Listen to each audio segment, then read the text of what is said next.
నమస్తే, welcome to Nationalist hub.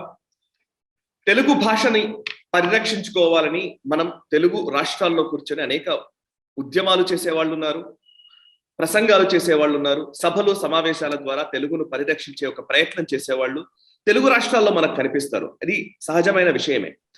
ప్రభుత్వాలు కూడా అప్పుడప్పుడు తెలుగు మహాసభలు నిర్వహించడము, తెలుగును కీర్తించడము, ఎట్ ద సేమ్ టైం తెలుగును ప్రొటెక్ట్ చేసే విషయంలో మళ్ళీ వాళ్ళ పంథాన్ని కొనసాగించడంలో నిమగ్నమైపోతున్న సందర్భాలు మనం చూస్తున్నాం.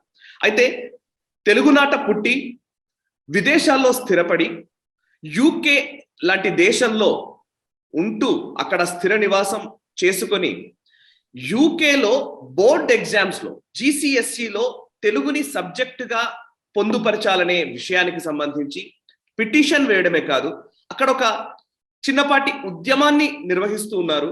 అంటే ఒక మూవ్మెంట్ ని, ఒక క్యాంపెయిన్ ని నిర్వహిస్తున్న వ్యక్తిని నేను మీకు పరిచయం చేస్తాను. అండ్ వారి అభిప్రాయాన్ని తెలుసుకునే ప్రయత్నం ఈ రోజు మనం చేయబోతున్నాం.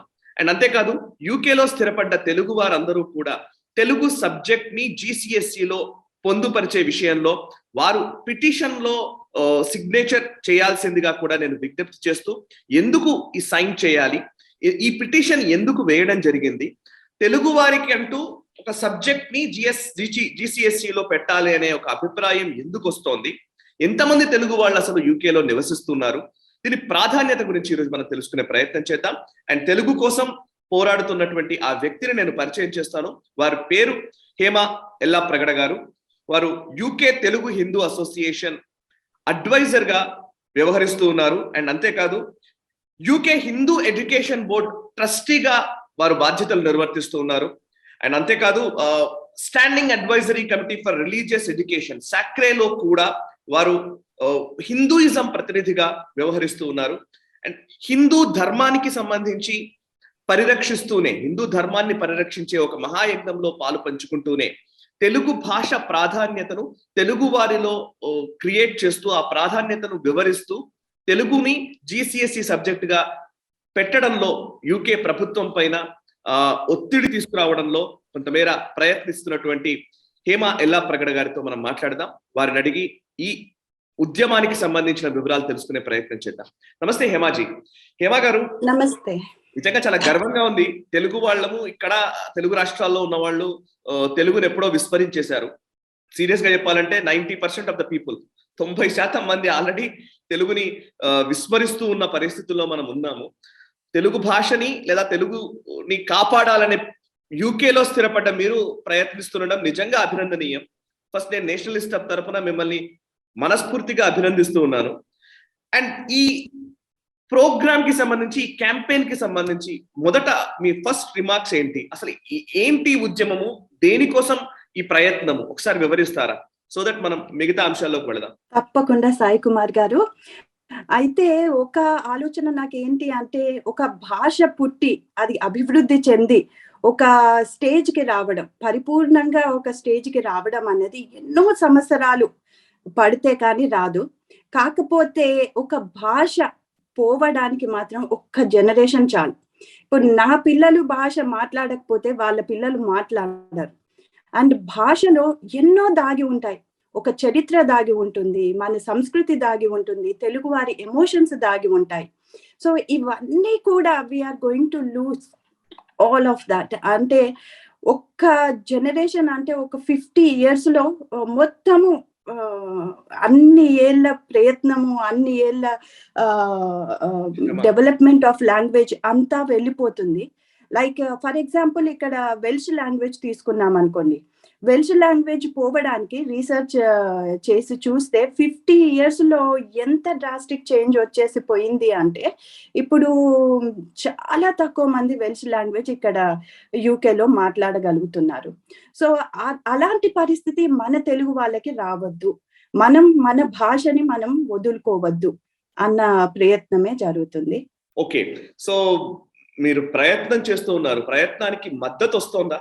అంటే అంత మేర సపోర్ట్ మీకు లభిస్తోందా? తప్పకుండా. అంటే ఇది నేను చేశాను అని ఎప్పటికీ నేను అనను.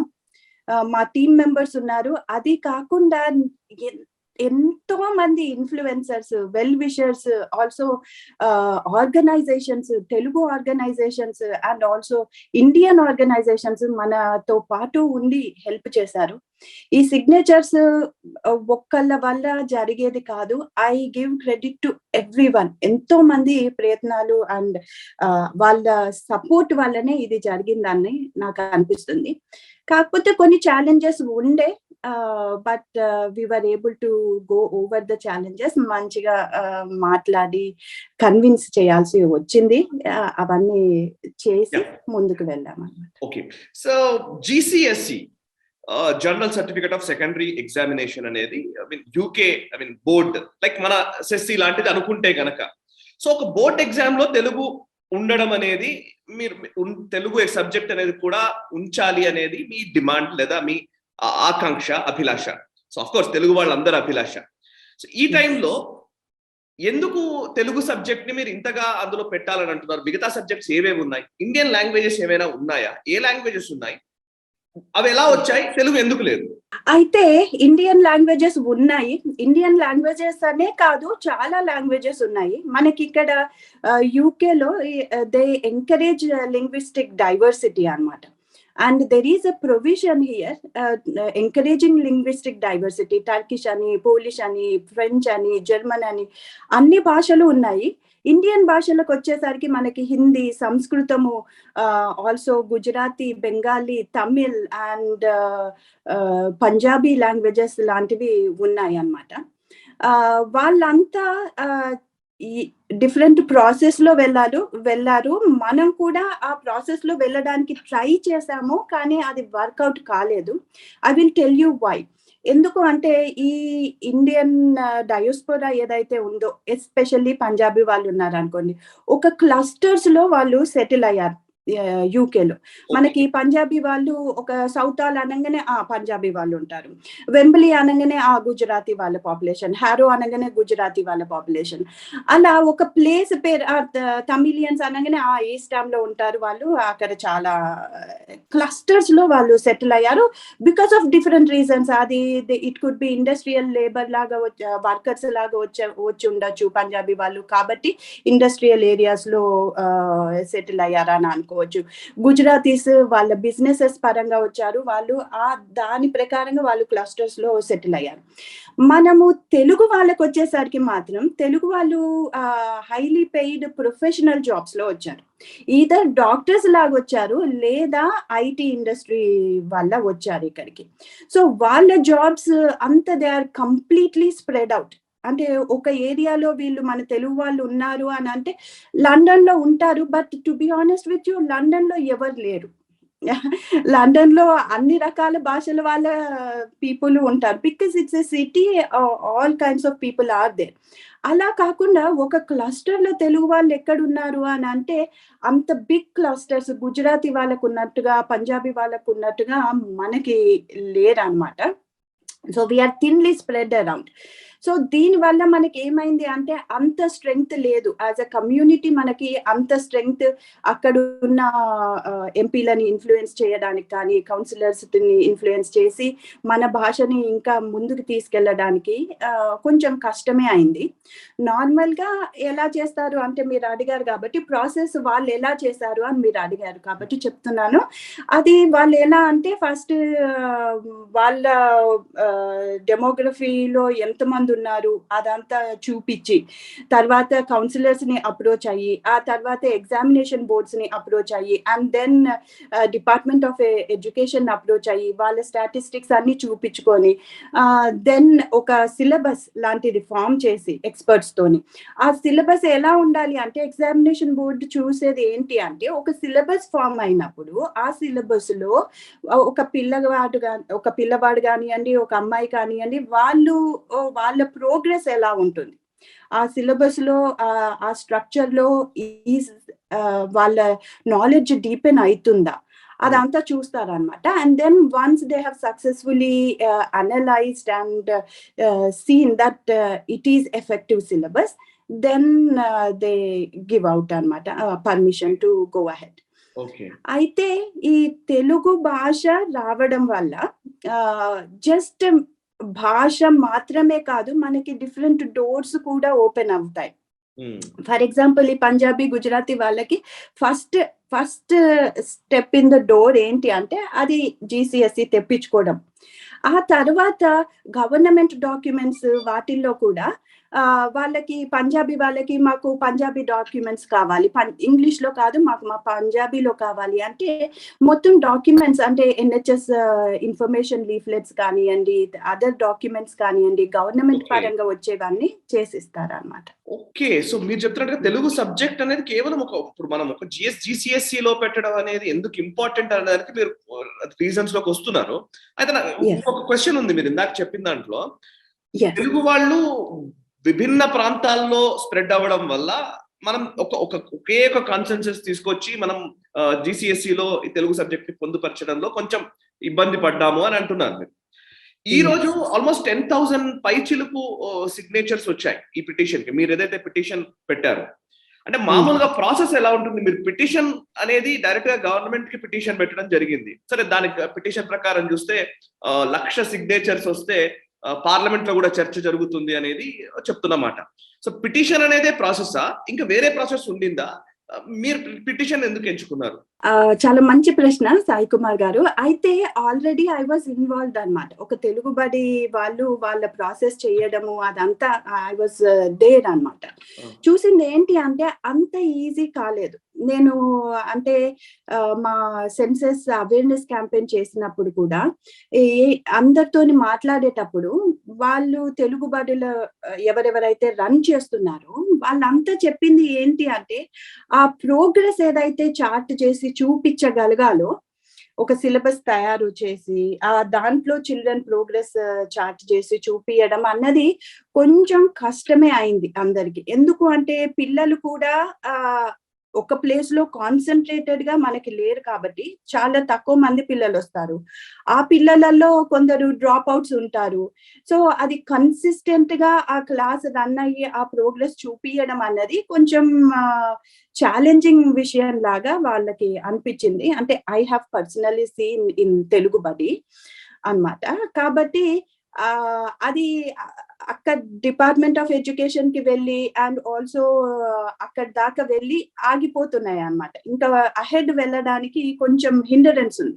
అయితే కింద నుంచి మన ప్రాసెస్ స్మూత్ గా నడవాలంటే పైనుంచి కూడా మనకి రికగ్నిషన్ వస్తే then it will be easier అని అందుకని పెటిషన్ స్టార్ట్ చేసామన్నమాట. సో పైనుంచి వచ్చేటప్పుడు ఏమైతుంది అంటే డిపార్ట్మెంట్ ఆఫ్ ఎడ్యుకేషన్ కి ఆల్రెడీ అఫీషియల్ డేటా వాళ్ళ it is on their hand. Okay, Telugu వాళ్ళు ఇంతమంది ఉన్నారు, అక్రాస్ ద కంట్రీ ఉన్నారు అన్నది వాళ్ళకి క్లియర్ గా కనిపిస్తుంది. ఆ మాట ఎందుకు అంటున్నానంటే సెన్సెస్ ఏదైతే ఉందో 2011 లో సెన్సెస్ ఏదైతే జరిగిందో దాంట్లో మన తెలుగు వాళ్ళందరూ ఫామ్ ఫిల్ చేసేటప్పుడు మీ ప్రైమరీ లాంగ్వేజ్ ఏంటి అని అంటే చాలా మంది తెలుగానే పెట్టలేదు, ఇంగ్లీష్ అని పెట్టారు. ఎందుకు అని అంటే వాళ్ళ పిల్లలతో ఇంగ్లీష్ లో మాట్లాడుతున్నాము అండ్ ఆల్సో పిల్లలు బయటకు వెళ్తే ఇప్పుడు ఇంగ్లీష్ లోనే మాట్లాడతారు, మేము తెలుగు వాళ్ళమే. కానీ వాళ్ళకి ఏమి అర్థం కాలేదంటే ప్రైమరీ లాంగ్వేజ్ అంటే మదర్ టంగ్ అడుగుతున్నారు అన్నది అర్థం కాదు.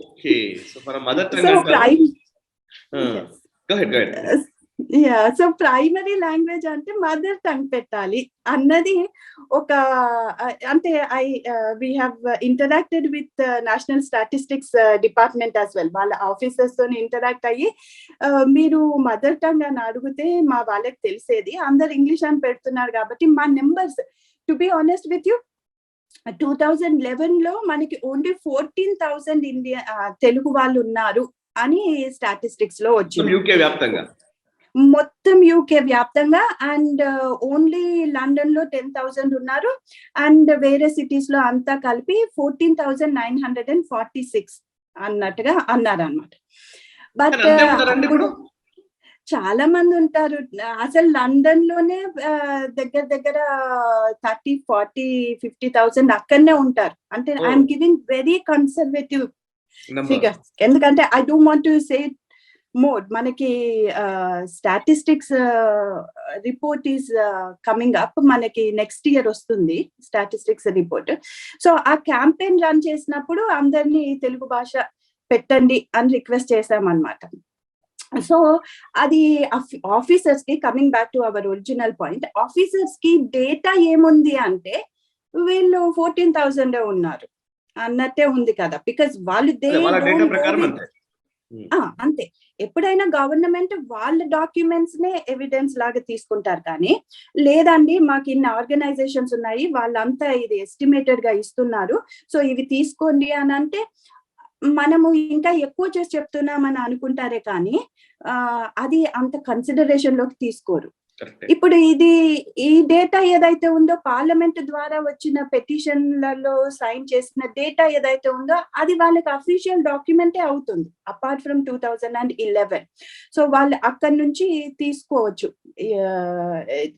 దట్ తెలుగు వాళ్ళు ఎవ్రీవేర్ ఉన్నారు, అక్రాస్ ద యూకే ఉన్నారు, ఆ భాషని మనము ఎంకరేజ్ చెయ్యొచ్చు అని అది అఫీషియల్ లాంగ్వేజ్ లాగా రికగ్నైజ్ చేయగలుగుతారు. అంటే ఇప్పుడు పంజాబీ కానివ్వండి, గుజరాతీ కానివ్వండి, ఇవన్నీ ఒకసారి సిస్టమ్ లో వచ్చాయంటే different doors will open up. వాళ్ళకి ఎలాగైతే డిఫరెంట్ డోర్స్ ఓపెన్ అయ్యాయో మనకు కూడా, మనకి GCSE వస్తే ఎస్ మన భాష పాస్ ఆన్ కావడమే కాకుండా నెక్స్ట్ జనరేషన్ కి మనకి డిఫరెంట్ డోర్స్ కూడా ఓపెన్ అవుతాయి. ఎలా అంటే బ్రిటిష్ గవర్నమెంట్ తెలుగుని ఒక భాష లాగా, అఫీషియల్ లాంగ్వేజ్ లాగా, ఫారెన్ లాంగ్వేజ్ లాగా రికగ్నిషన్ వస్తుంది అన్నమాట. మనకి వాళ్ళు రికగ్నైజ్ చేస్తారు.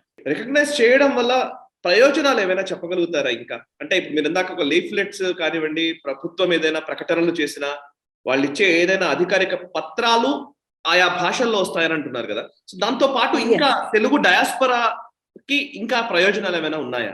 చాలా ఉన్నాయి. అయితే లైబ్రరీస్ లో కూడా మనకి ఇక్కడ లోకల్ లైబ్రరీస్ లో కూడా అది అఫీషియల్ పంజాబీ లాంగ్వేజ్ కానివ్వండి, ఉర్దూ కానివ్వండి, గుజరాతీ కానివ్వండి, ఇవన్నీ హిందీ కానివ్వండి, ఇవన్నీ లాంగ్వేజెస్ ఒక అఫీషియల్ రికగ్నిషన్ వచ్చింది కాబట్టి అక్కడికి మన వాళ్ళు వెళ్ళి మాకు కావాలి అంటే, ఇప్పుడు తెలుగుది కూడా రికగ్నైజ్ అయింది అనుకోండి, మన తెలుగు వాళ్ళు వచ్చి వెళ్ళి లైబ్రరీలోకి మాకు తెలుగు మ్యాగజైన్స్ కావాలండి, ఆంధ్రభూమి ఇట్లాంటివి ఏదైనా, అంటే జస్ట్ ఫర్ ఎగ్జాంపుల్ చెప్తున్నాను, అడిగితే వాళ్ళు then they are obligated to get that. అంటే depending on the demography and also so then amount of request they are getting, దాని ప్రకారంగా లైబ్రరీలో కూడా మన తెలుగు బుక్కులు ఉంటాయి, తెప్పించుకోవచ్చు. అంటే అపార్ట్ ఫ్రమ్ గవర్నమెంట్ డాక్యుమెంట్స్ లో మనకి తెలుగులో పబ్లిష్ చేయడమే కాకుండా, అంతేకాకుండా మనకి పెద్దవాళ్ళు ఎవరైనా వస్తున్నారు అనుకోండి, ఇండియా నుంచి వస్తుంటారు లేదా ఇక్కడ నుంచి వెళ్ళడము, ఇవన్నీ జరుగుతుంటాయి. ఒక్కొక్కసారి వాళ్ళు కమ్యూనికేట్ చెయ్యలేరు ఇంగ్లీష్ లో ప్రాపర్ గా, పాపం వాళ్ళకి ఇబ్బంది కలుగుతుంది, దే కెనాట్ ఎఫెక్టివ్లీ కమ్యూనికేట్. అట్లాంటి టైంలో ఇది తెలుగు ఒక అఫీషియల్ లాంగ్వేజ్ గా తీసుకున్నట్టయితే గవర్నమెంట్ ట్రాన్స్లేటర్స్ ని అండ్ ఆల్సో హెల్ప్ తెలుగులో మాట్లాడి వాళ్ళ మెసేజ్ ని ప్రాపర్ గా ఆఫీసర్స్ కి చెప్పే ఫెసిలిటీ కూడా చేయగలుగుతారు అన్నమాట. అంటే ఇవన్నీ డిఫరెంట్ థింగ్స్. అండ్ ఈ GCSE అయిన తర్వాత మళ్ళీ మనకి ఏ లెవెల్ కూడా ఈజీగా తెచ్చుకోగలుగుతాం. ఒకసారి అఫీషియల్ గా మనం రికగ్నైజ్ అయిపోయామంటే ఏ లెవెలే కానివ్వండి, యూనివర్సిటీలో రీసెర్చ్ పేపర్సే కానివ్వండి, ఇలాంటివన్నీ కూడా ఓపెన్ అప్ అవుతాయి. ఇది ఓన్లీ ఫస్ట్ మెట్టు మనకి, అక్కడి నుంచి ఇంకా పైన థింగ్స్ అన్ని ఉన్నాయి. సో ఇప్పుడు ఎన్ని సిగ్నేచర్స్ వస్తే లేదా ఎంతమంది రెస్పాండ్ అయితే ఇది సాధ్యమవుతుంది? మీరు ఇప్పుడు ఒకవేళ ఈ షో చూస్తున్న వాళ్ళు కూడా యూకేలో నివసిస్తున్న తెలుగు వాళ్ళు ఉండవచ్చు, చాలా మంది ఫాలోవర్స్ ఉన్నారు, నేషనలిస్ట్ వీక్షించే వాళ్ళు ఉన్నారు. అండ్ లేదు అని అంటే ఈ తెలుగు రాష్ట్రాల్లో ఉన్న వాళ్ళ పిల్లలు కానివ్వండి, వాళ్ళకి తెలిసిన వాళ్ళు కానివ్వండి, యూకేలో ఉన్న వాళ్ళు ఉండి ఉంటారు. ఒకవేళ వాళ్ళు పిటిషన్ సైన్ చేయకపోతే చేయించడానికి కూడా అవకాశం ఉంటుంది డెఫినెట్లీ. సో వాళ్ళకి మీరు ఏం మెసేజ్ ఇవ్వాలనుకుంటున్నారు ఒకసారి చెప్తారా? ఫెంటాస్టిక్. ఎస్. అయితే పెటిషన్ సైన్ చేయడం వల్ల ఒక 3 డిఫరెంట్ అడ్వాంటేజెస్ ఉన్నాయి. అంటే మన వాళ్ళు ఫస్ట్ ఆఫ్ ఆల్ ఆల్వేస్ నాకేం లాభం అని చూసుకుంటారు. అది మీకు పర్టికులర్ గా ఒక ఫ్యామిలీకి ఏం లాభము అని అంటే, మీ పిల్లలు GCSE చేసినప్పుడు అది వాళ్ళకి ఏ లెవెల్ అంటే, ఒక 10th క్లాస్ పాస్ అయిన తర్వాత ఇంటర్ కి వెళ్ళడానికి ఒక ఎంట్రన్స్ ఎగ్జామ్ లాగా ఏమో ఉండదు ఇక్కడ. 10th క్లాస్ మార్క్స్ ప్రకారంగానే ఇంటర్ లోకి వెళ్తారు. ఇంటర్ లో డిఫరెంట్ సబ్జెక్ట్స్ వాళ్ళు ఆప్షన్ లాగా తీసుకుంటారు అన్నమాట. అలా ఆప్షన్ తీసుకున్నప్పుడు సెలెక్షన్ క్రైటీరియాలో ఆ తీసుకున్న సబ్జెక్ట్ ఏదైతే ఉందో దాంట్లో 10th క్లాస్లో మార్క్స్ ఎంత వచ్చాయి అన్నది చూస్తారనమాట. సో ఇద్దరు ముగ్గురు పిల్లలు ఉన్నారు, సేమ్ మార్క్స్ వచ్చాయి అనుకోండి, హైయెస్ట్ మార్క్స్ వచ్చేసాయి. సో వాళ్ళకి ఎలా సెలెక్ట్ చేస్తారు? ఒక ఇద్దరు పిల్లలకి సేమ్ అమౌంట్ ఆఫ్ మార్క్స్ ఆ ఆప్షన్స్ లో, ఇప్పుడు మ్యాథ్స్ అనుకోండి, మ్యాథ్స్ లో ఇద్దరికి 100% వచ్చింది అనుకోండి, వాళ్ళని ఎలా సెలెక్ట్ చేస్తారు? అప్పుడు ఏం చేస్తారంటే వేరే మార్క్స్ అన్ని ఏవైతే ఉన్నాయో అవన్నీ యాడప్ చేసి ఆ అగ్రిగేట్ టోటల్ ఎవరిది ఎక్కువ ఉంది అని చూసి దాని ప్రకారంగా సీట్ అలొకేట్ చేస్తారు అన్నమాట. అయితే నార్మల్ గా అందరూ 14 GCSE ఎగ్జామ్స్ రాస్తారు. మన పిల్లలు ఏమైతుంది, ఒక ఎక్స్ట్రా ఫారెన్ సబ్జెక్ట్ రాస్తారు కాబట్టి దాని వల్ల వీళ్ళకి హెడ్ స్టార్ట్ వస్తుంది. సెలెక్షన్ ప్రాసెస్ లో A levels లో హెడ్ స్టార్ట్ ఒకటి వస్తుంది అన్నమాట. సో ఆ రకంగా మీ పిల్లలకి బెనిఫిట్ ఉంటుంది. కానీ కొందరు అనొచ్చు, ఏముంది మా పిల్లలు GCSE అయిపోయిందండి, ఇప్పుడు మేము ఎందుకు సైన్ చేయాలి, లేదా మా పిల్లలు మరీ చిన్నవాళ్ళండి, మా పిల్లలకి సైన్ ఎలా చేయాలి? వాళ్ళకి మాత్రం ఏంటి అంటే ప్రతిసారి మనకి ఏమి బెనిఫిట్ అన్నది చూసే బదులు we have to look for greater benefit. To be honest with you, అంటే యూకేలో ఉన్న వాళ్ళ గురించి చెప్తున్నాను. మన ఫ్యామిలీస్, మన ఫ్రెండ్స్, ఎంతో చిన్నప్పటి నుంచి చేసుకున్న స్నేహితులు అందరినీ వదిలేసి ఇక్కడికి వచ్చాము. వచ్చిన తర్వాత ఇక్కడ ఉన్న తెలుగు కమ్యూనిటీలో ఉన్న వాళ్ళనే మనము ఫ్యామిలీ లాగా చూసుకుంటున్నాం. So the Telugu community is actually as a whole giving you a lot. This is the time to give back. This is the time to give back to your community. So look for greater benefit anamata. Adi kakunda ఇంకొకటి ఇంకొక advantage ఏంటి అంటే, మీ పిల్లలకి తెలుగు రాకపోతే వాళ్ళ పిల్లలకి definite గా తెలుగు అర్థం కాదు. అండ్ ఎస్పెషల్లీ మనం ఫారెన్ ల్యాండ్ లో, అంటే డిఫరెంట్ ల్యాండ్ లో ఉన్నప్పుడు ఆ కల్చరల్ డిఫరెన్సెస్ ఎలాగా ఉంటాయి, మన ఎమోషన్స్ ఆర్ డిఫరెంట్. తెలుగు వాళ్ళ ఎమోషన్ ఏదైతే ఉందో అది మన భాషలో దాగి ఉంది. అంటే జస్ట్ యాజ్ అన్ ఎగ్జాంపుల్ అంటాను, మీకు అంటే మీ నెక్స్ట్ జనరేషన్ కాక నెక్స్ట్ జనరేషన్ వాళ్ళతో ఏంటిరా దగ్గరికి రా, ఇక్కడ కూర్చో, ఏం చేస్తున్నావు అని ఒక మాట, లైక్ ఏంటిరా అని అనడం, ఒక అమ్మమ్మ ఒక మనవడితోని అనడం, అది జస్ట్ ఎంత ప్రేమతో కూడిన మాటనో మన తెలుగు వాళ్ళకి, అది ఎమోషనల్ గా ఎంతో ప్రేమతో కూడిన మాట. కానీ వాళ్ళకి లాంగ్వేజ్ రానప్పుడు దే టేక్ ఇట్ వెరీ అఫెన్సివ్లీ. నన్ను ఏంటిరా అనిందా, వాళ్ళకి అర్థం కూడా కాదు. అంటే ఐఎమ్ సేయింగ్ ఆ ఎమోషన్స్ ఏవి కూడా అర్థం కాదు. అంటే you are completely disconnecting yourself from your roots. And ఏ రకమైన ఎమోషన్ మీవి అర్థం కాకుండా మీరు డిస్కనెక్ట్ అవుతున్నారు. సో దాని వల్ల లేటర్ ఆన్, అంటే నేను ఒక ఎగ్జాంపుల్ తీసుకుంటాను. ప్రెస్టన్ లో I was reading one of research papers. I come from academic background కాబట్టి చెప్తున్నాను. So I was reading this research paper and ఏంటి అంటే, ప్రెస్టన్ లో అందరూ నార్మల్ గా ఇక్కడికి ఇండిపెండెన్స్ తర్వాత చాలా తర్వాతనే వచ్చారు. వాళ్ళు జస్ట్ బిఫోర్ ఇండిపెండెన్స్ అండ్ ఆ టైంలో వచ్చారనమాట. వాళ్ళు very small amount of people వచ్చారు. ఆ తర్వాత వాళ్ళు ఏంటి అంటే వాళ్ళ భాష అంత గ్రేట్ గా పాస్ ఆన్ చేయలేకపోయారు. సో వాళ్ళు ఎలా అంటే, వాళ్ళు ఇంటిగ్రేట్ అయ్యే బదులు డిసింటిగ్రేట్ అయ్యారు. అంటే I will explain why I'm saying that. Integration ఏంటి అంటే, నా ఐడెంటిటీ ఏంటి అన్నది నేను ఉంచుకొని వేరే వాళ్ళతోని స్నేహంగా ఉండి వాళ్ళతో పాటు నేను కలిసి ఉండడం ఏదైతే ఉందో దాన్ని నేను ఇంటిగ్రేషన్ అంటాను. డిసింటిగ్రేషన్ ఏంటి అంటే, నా ఐడెంటిటీ ఏదో అది నేను మర్చిపోయి వేరే వాళ్ళ ఐడెంటిటీని నేను కంప్లీట్ గా అడాప్ట్ చేసేసుకొని కంప్లీట్ గా నా ఐడెంటిటీని పోగొట్టుకోవడం ఇంటిగ్రేషన్ అని నా ప్రకారంగా అనిపించదు. అది కంప్లీట్ గా డిసింటిగ్రేషన్. కాబట్టి మీ రూట్స్ నుంచి మీరు కట్ చేసుకోకుండా ఉండాలనుకుంటే ఈ భాష పాస్ ఆన్ చేయండి మీ పిల్లలకు. It is far more important to us than people in Telugu states. వాళ్ళు ఆల్రెడీ వాళ్ళకి they learn so much. Telugu states లో ఉన్న వాళ్ళు ఆంధ్రాలోనే కానివ్వండి, తెలంగాణలోనే కానివ్వండి, వాళ్ళు they learn. It is in the atmosphere. The culture is in the atmosphere. భాష ఈజ్ ఇన్ ద అట్మాస్ఫియర్. మేము యూకేకి వచ్చిన వాళ్ళం కానివ్వండి, అవుట్ సైడ్ ఆఫ్ ఇండియా వచ్చిన వాళ్ళకు కానివ్వండి, ఆ ఎన్విరాన్మెంట్ మేమే క్రియేట్ చేసుకోగలగాలి, ఎఫెక్టివ్ గా మనం పాస్ ఆన్ చేయగలగాలి, అండ్ రూట్స్ మనం కట్ చేసుకోకుండా ఉండగలగాలి.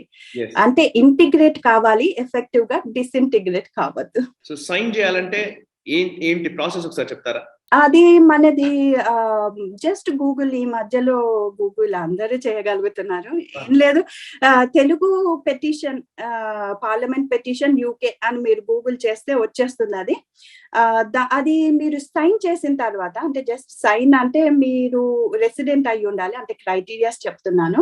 అంటే resident means irrespective of your visa status, అంటే మీరు సిటిజనా కాదా అదంతా ఏం లేదు.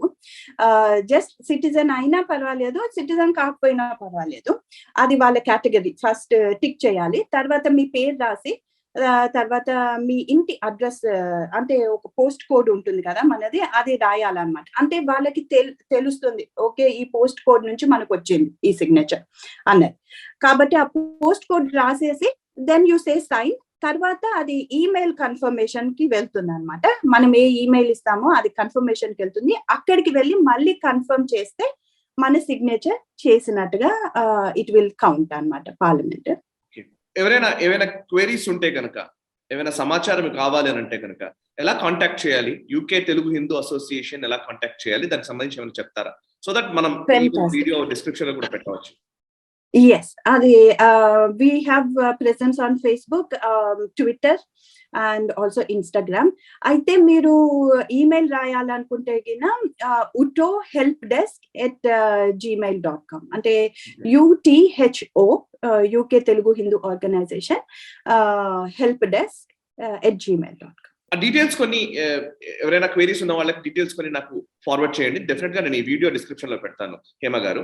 అండ్ చివరిగా నేను ఒక ప్రశ్న అడుగుతున్నాను హేమ గారు. అఫ్ కోర్స్ తెలుగు వాళ్ళు ఎక్కడున్నా అని అందరూ ఒక తాటి పైన ఉండాలి, ఒకే వేదిక పైన ఉంటే మన బలం లేదా మన స్ట్రెంగ్త్ ని ప్రొజెక్ట్ చేసినట్టు అవుతుంది అనేది నా అభిప్రాయం. డెఫినెట్లీ మీరు అదే ప్రయత్నంలో ఉన్నారు. అయితే ఒక అంశం ఉంది ఇక్కడ. ఇప్పుడు ఏంటంటే హేమ ఎల్లప్రగడ గారు UK Telugu Hindu association adviser గా ఉన్నారు, అండ్ హిందూ ఎడ్యుకేషన్ బోర్డుకి సంబంధించి ట్రస్టీగా ఉన్నారు.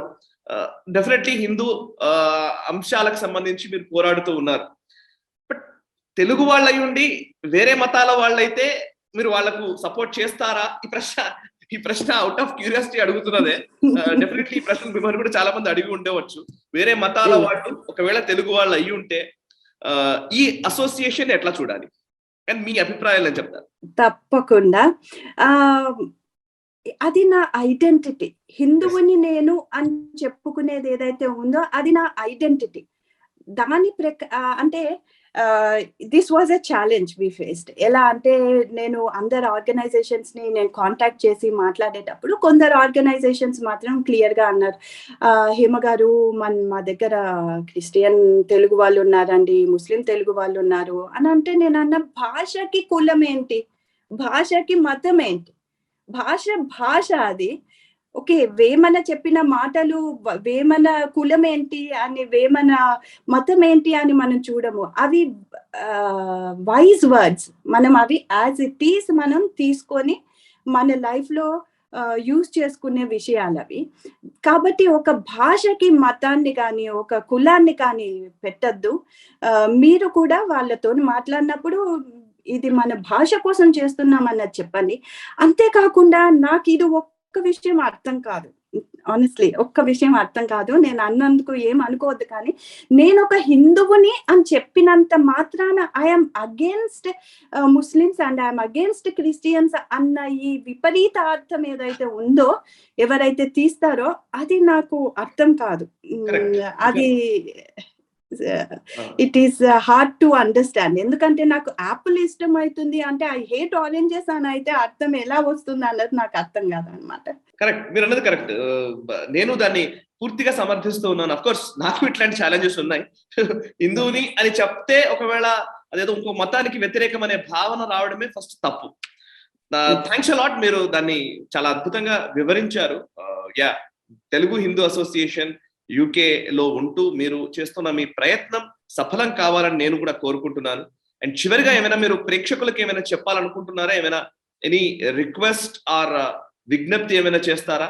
తప్పకుండా. సో తెలుగు భాషని మరవద్దు. కన్న తల్లిని ఎలాగైతే మరవమో తెలుగు భాష మనకి కన్న తల్లి వంటిదే.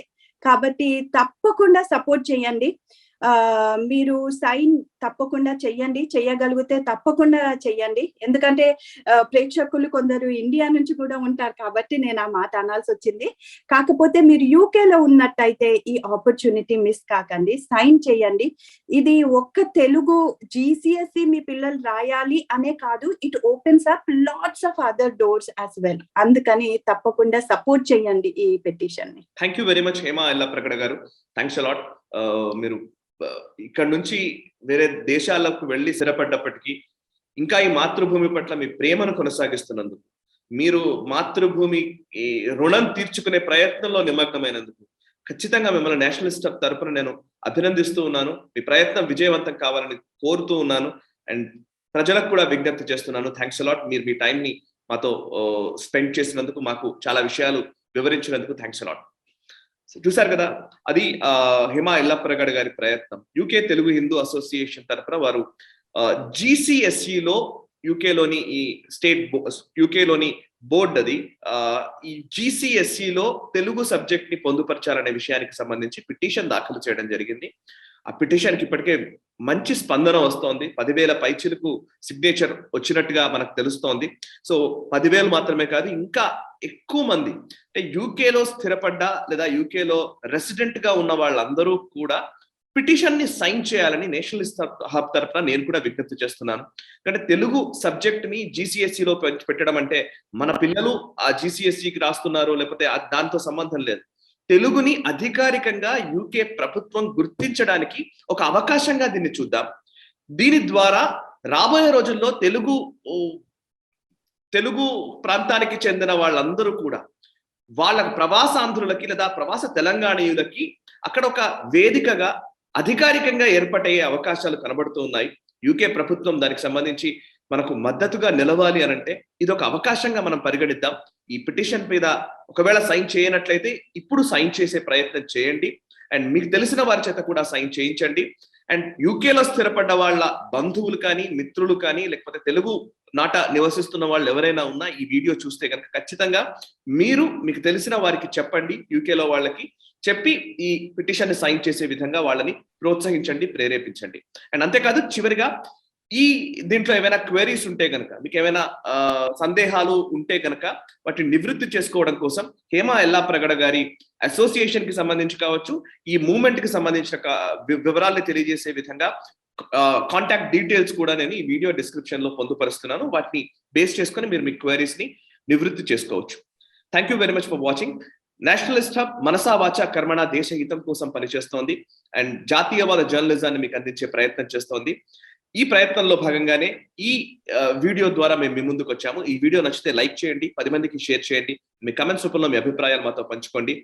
యూకేలో స్థిరపడ్డ వాళ్ళైతే మాత్రం ఖచ్చితంగా వాళ్ళకి ఈ వీడియోని షేర్ చేసే ప్రయత్నం మాత్రం ఖచ్చితంగా చేయండి. అది నా విజ్ఞప్తి. చూస్తూనే ఉండండి నేషనలిస్ట్ హబ్ మనసా వాచా కర్మణ దేశ హితం.